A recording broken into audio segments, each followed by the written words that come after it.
जब जब प्रकृति के साथ छेड़छाड़ होती है तब तब प्रकृति अपना रौद्र रूप दिखाकर आंधी, तूफान, बाढ़, सूखा और भूकंप आदि लाकर सचेत करती रहती है। प्रकृति के साथ ही पर्यावरण को सुरक्षित रखने के बारे में देवी देवता भी समय समय पर लोगों को आगाह करते हैं। इसके लिए हिमाचल प्रदेश के कुल्लू जनपद के समस्त देवी देवता, जिन्हें 18 करोड़ कहा जाता है, एक जगह एकत्र होकर देव संसद करके किसी निर्णय पर पहुंचते हैं जिसे जगती पोछ कहा जाता है। प्राय जगती पोछ ब्यास घाटी के धरोहर गांव नगर में की जाती है, जहां पर देवी देवताओं ने मनाली के पास द्राम ढौग से लाकर जगती पट स्थापित किया। इसे देवताओं का सिंहासन भी कहते हैं। कभी कभी आवश्यकता पड़ने पर भगवान रघुनाथ के मंदिर कुल्लू में भी जगती पूछ का आयोजन किया जाता है। कुछ वर्ष पूर्व जब ब्यास घाट के सुरम्य, शांत चरागाहों और शिखरों पर पर्यटन के नाम पर हस्तक्षेप बढ़ने लगा था, तब देवताओं के आह्वान पर नगर में जगती पूछ का आयोजन हुआ था।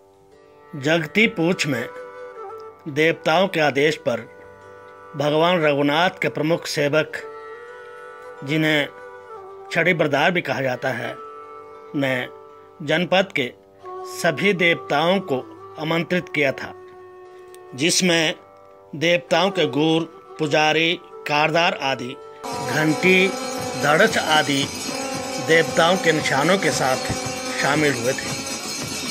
देवी देवताओं के इस संसद में निर्धारित दिन सबसे पहले भगवान रघुनाथ के प्रमुख सेवक छड़ी-बरदार ने धड़च में धूप दीप से उपस्थित 18 करोड़ देवताओं का आह्वान करते हुए विषय की प्रस्तावना रखी थी।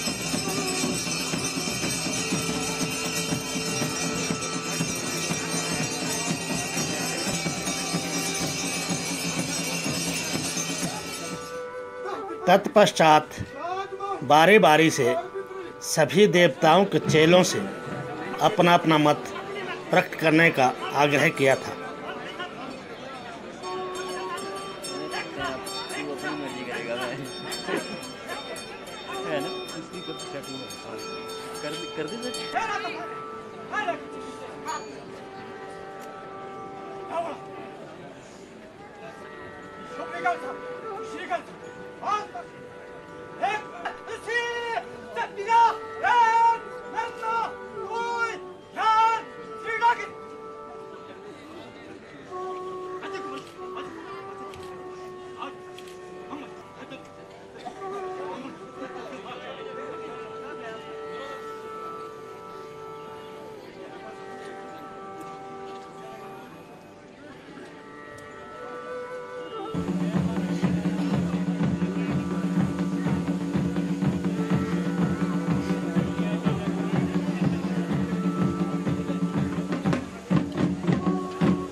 जब सभी चेले अपने अपने देवता का मत प्रकट कर चुके, तब देवी देवताओं के इस संसद में सर्वसम्मति से निर्णय हुआ कि प्रकृति के साथ खिलवाड़ इन्हें स्वीकार नहीं है।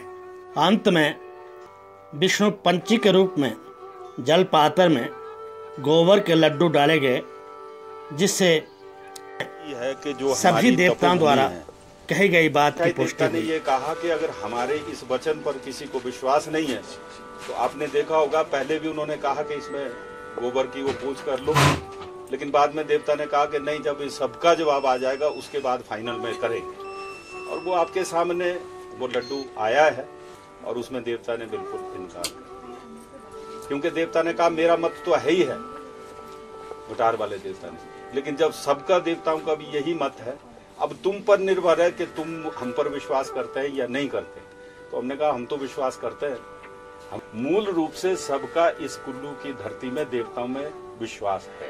देवताओं का निर्णय, देवते का निर्णय का ही हमने अनुपालन किया है। लोगों के लिए बुलाई जाती है आमतौर पर, वो भी कब, जब लोग देवता के पास, अपने ग्राम देवता के पास निवेदन करके थक जाते हैं, उसका निवारण नहीं होता और देवता कहेंगे नहीं अब इकट्ठा करना जरूरी है तो। और इस बार जो है एक बात हुई है कि देवता ने स्वयं कहा कि हमको इकट्ठा करने की जरूरत है, इस समय हम बहुत संकट में हैं। तो जब देवता ने इस प्रकार का हुक्म किया तो हमने उसका अनुपालन किया। देवता ने एक बात कह दी सबने मिलकर कि हम लोग काफी चीजें सहन करते रहे जो कि हमारी संस्कृति के विरुद्ध भी थी, लेकिन अब इस सीमा का पार करने का हम हुक्म नहीं देते, इसलिए हम समय पर इसका इनकार कर। देवताओं का ये कहना है कि हमारी जगह अशुद्ध हो जाएगी, सारा हमारा पर्यावरण बिगड़ जाएगा। जैसे आपके पर्यावरण में एक चीज है, वाइल्ड लाइफ सेंचुरी में लिखा हुआ है कि during the breeding oblique mating season no activity can take place in the wildlife sanctuaries, क्योंकि देयर एगलिंग प्रोसेस या their mating process, their breeding process is affected. This is for the birds.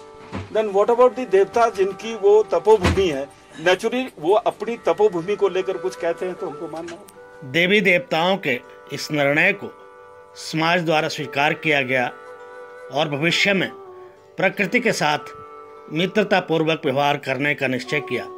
देवी देवताओं के कहने के कारण ही देवभूमि हिमाचल अभी तक पर्यावरण प्रदूषण से काफ़ी हद तक मुक्त है। हिमाचल को जानिए का ये एपिसोड अगर आपको अच्छा लगा तो कृपया हिमालय धरोहर नामक चैनल को अवश्य सब्सक्राइब करें और लाइक भी करें।